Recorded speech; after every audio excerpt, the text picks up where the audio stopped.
Hi y'all, Ethereal Awakening here doing individual zodiac sign readings.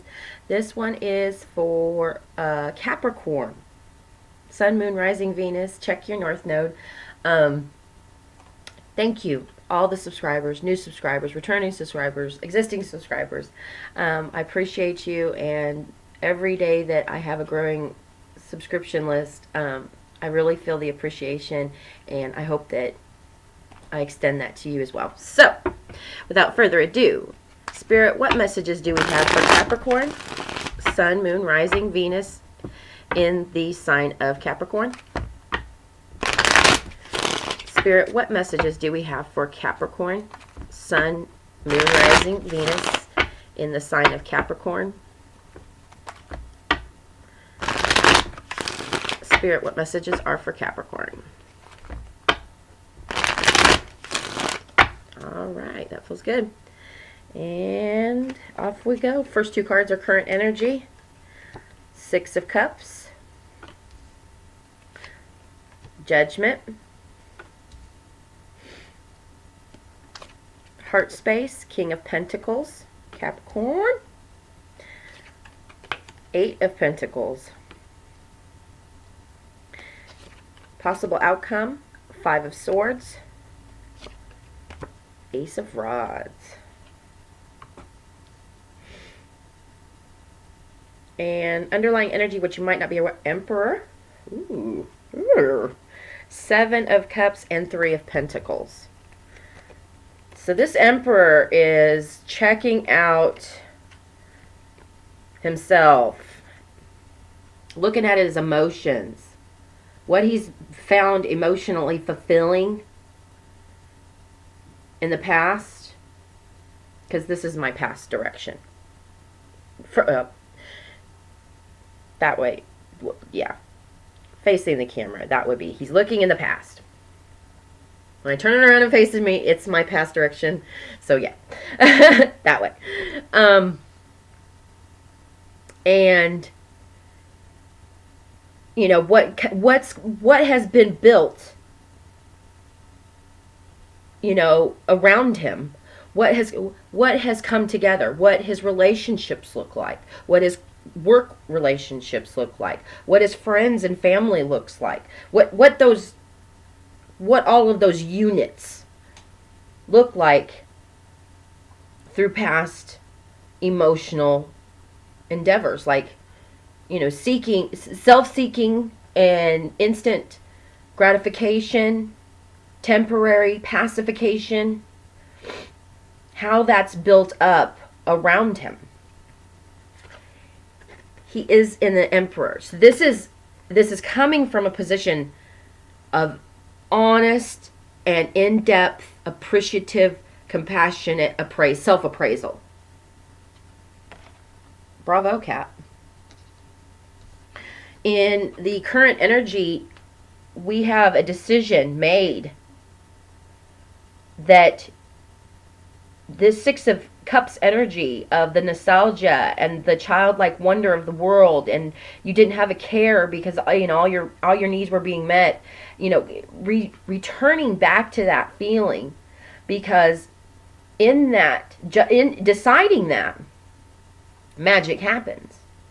There were so many magical moments when you were a kid, and all the imaginative play that we did. And it's honestly coming back into that recognition that that is the imagination that is required, even as adults, to manifest imaginatively, creatively, abundantly in our lives. We need to return to that wonder that the world holds when we're kids. And you've decided in this current energy, that's what you want. Getting there, well, you know. Heart space. The King of Pentacles with the Eight of Pentacles. How do you get there? Hard work. It's not going to be flip a switch and, oh, look, I'm all of a sudden in the receiving mode. I'm all of a sudden ready for whatever the world gives me, you know? And that's the other point. I'm getting into the receiving mode. I spoke about this in an earlier reading today. Abraham Hicks, she talks about being in the receiving mode. Well, when you were a kid and you were imagining all these different scenarios that you were playing with your friends with, playing with your dolls, playing with your trucks, whatever you were playing with, I mean, how imaginative were we to find, a stick in a can, and all of a sudden we've got, the fort doors opening with the stick, and the can is the ramp for the truck. Recognizing that God is giving us exactly what we need at every moment, being open to the receiving of whatever God is trying to deliver to you, and in whatever form. As a child, we didn't see it as trash and junk around the neighborhood. We just saw it as places to play with.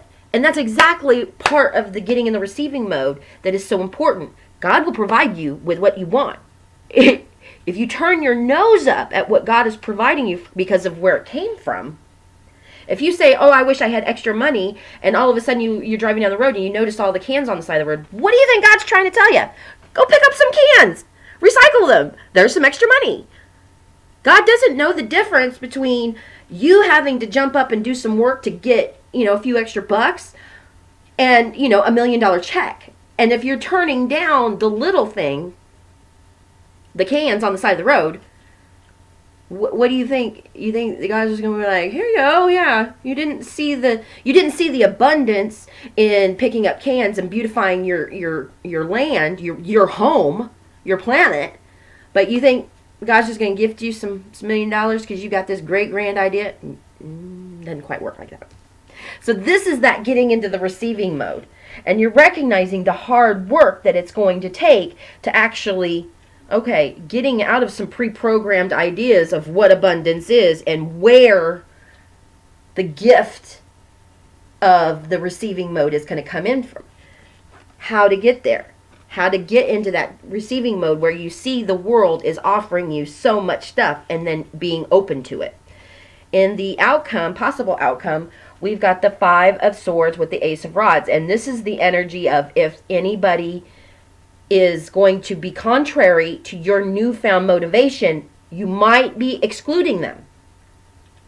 You might find yourself, as you're elevating your frequency, as you are going up, recognizing you might not make a splash with your friends if you're like, dude, I'm going to go pick up cans on the side of the road today. Like, what the you're going to go do what? Like, yeah, I need some extra money. I'm going to go collect some cans.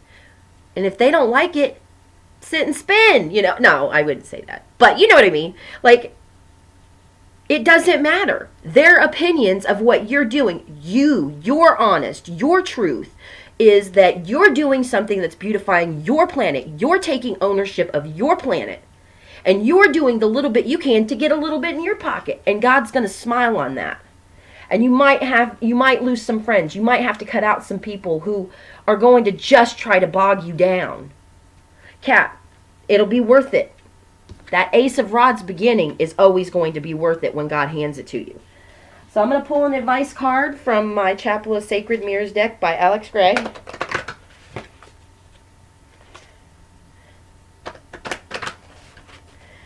Spirit, what advice do we have for Capricorn? One more time. Spirit, what advice do we have for Capricorn? And, well, what was I just saying? This is the Spiritual Energy System card. Melting our identity into a fountain of light, extending into our surroundings, transforms the mirrored perceiver into sprouting jets of psychogism. This still human archetype is a vessel of transition into the elevated order, the reflections on purification. So if you're going to have to cut out negative influences, whoever they are, recognizing that truth comes in honest reflection of self, that it doesn't matter if I'm picking up cans on the side of the freaking highway. It needs to be done. Not my trash, but my planet.